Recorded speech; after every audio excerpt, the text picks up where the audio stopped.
Are you feeling guilty about all of those summer barbecues, vacation indulgences, and late night cocktails? And maybe you're wondering how to get back on track without punishing yourself. Well, if you're nodding your head right now, you are definitely not alone. So as summer transitions into fall, many people find themselves stuck in the same exact spot. You spent months enjoying freedom from routine. Maybe you traveled like me, maybe you attended some social events like me, or maybe you simply embraced that relaxed summer vibe, which I didn't do enough of. But now you're left feeling bloated, sluggish, and completely disconnected from the healthy habits you had before. The worst part, the overwhelming guilt that makes you want to dive straight into some extreme diet or some punishing workout routine. But here is the thing, that all or nothing approach, that is exactly what keeps you stuck in this cycle year after year. So I'm here to tell you there is a better way if you've fallen off track. So don't worry, because I'm going to show you how to reset without restriction. So today I'm sharing 6 practical strategies that will help you to transition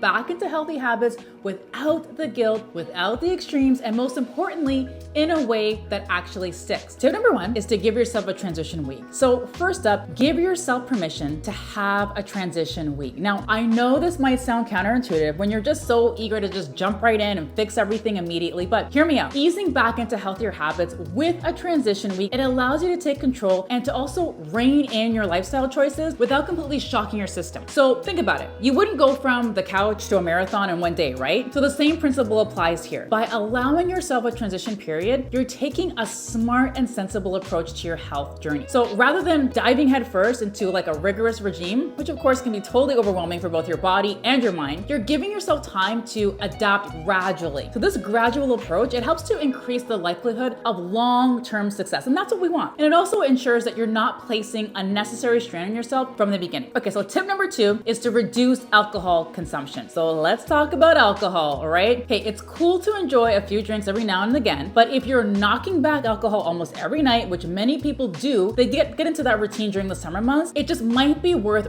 reeling it in a bit. So you don't have to cut it out completely, but giving yourself a couple of alcohol-free nights each week, that can really help you to feel more on top of things, and you'll also feel more in control. Your sleep will also improve, your energy will stabilize, and you'll naturally start making better food choices too. This simple shift can improve your sleep quality and also help to regulate your hunger hormones. Next tip is to prioritize sleep. So speaking of sleep, as the leaves start to change and fall and the colors, come and go and the days get shorter, prioritizing sleep, it becomes increasingly important for maintaining a healthy routine. Quality sleep is not only restorative, but it also helps to play a really crucial role in your overall well-being. So sleep also supports your immune health. So during that transition from summer to fall, the changing weather, it can actually lead to an increased risk of seasonal illnesses. So things like the flu. So adequate sleep is a powerful tool in bolstering your immune system. So here's the thing. When you sleep, your body produces cytokines, and these are proteins that help to regulate your immune response. So this means that constantly getting enough sleep can help your body to actually fend off illnesses more effectively. So you want to aim for about 7 to 9 hours of sleep per night, and things like establishing a regular, like a relaxing bedtime routine. It could be just setting up your environment for success. These things will help. So the next tip is to try to eat dinner earlier, because the summer can really throw off any type of routine, especially our eating habit, because there's just so many different activities in the summer, outings, traveling, and this is one area where I really fell off during the summer with all the traveling I was doing. So I'm definitely going to be working on this one too. Now, opting for early dinners, that can have positive effects on your digestion. So by eating earlier in the evening, your body gets adequate time to digest the food before you go to bed. So additionally, if it suits your lifestyle, you can also consider maybe overnight fasting for approximately 12 hours. So for instance, it could look like if you finish having dinner at 7 p.m., then maybe you break your fast at 7 a.m. the next day. The next tip is to focus on one simple, nutritious lunch. So for lunch, you want to keep it easy so that you'll actually pack your lunch for work. So if you're working from home, this is probably going to be a little bit easier for you, but ideally you want to pack something that you can pack a whole lot of veggies into so that you're getting a lot of the nutrients you need to keep you fueled for the day while also keeping you feeling satisfied in between meals. So this is where you want to add in those foods that are slower to digest and have a slower rate of sugar absorption so that you can stabilize both your sugar and your energy levels. So you could do something like a simple, maybe a layered mason jar salad. That's so easy to prep ahead, includes lots of nutritious, energy boosting ingredients, and best of all, they are so fun to eat. So this is also where I would probably add foods like dark leafy greens, maybe some black beans and some brown rice. All of these are great options to help to manage your blood sugar levels. So throughout the day, I also like to make sure that I keep my favorite water bottle close by so that I stay hydrated, because even mild or temporary dehydration could alter your brain function and may impact your mood. The next tip is to make small changes. Setting realistic goals, it's a really crucial step in easing into that healthy fall routine. So whether you're looking to achieve weight loss, reduce stress, or adopt healthier eating habits, the path to success, it often begins with a well-defined and achievable objective. So realistic goals, they provide you with a clear sense of purpose and also motivation. So when you have a specific target in mind, you're more likely to stay focused and committed to your routine. So this can be especially valuable as the fall season brings about lots of different increased demands on your time, your energy, and those unrealistic goals, they can actually create unnecessary stress and anxiety. So when you set attainable objectives, you're less likely to feel overwhelmed and defeated. And this contributes to better mental health, improved ability to manage stress, and this is really important, especially during the fall. So if you've fallen off track during the summer, don't worry, because I'm gonna show you how to reset without restriction. So make sure to hit that subscribe button so you don't miss out on all the tips that I have to help you to stay on top of your wellness journey heading into the fall and beyond. And make sure to tune in to watch my next video where you'll learn healthy, sustainable habits that last.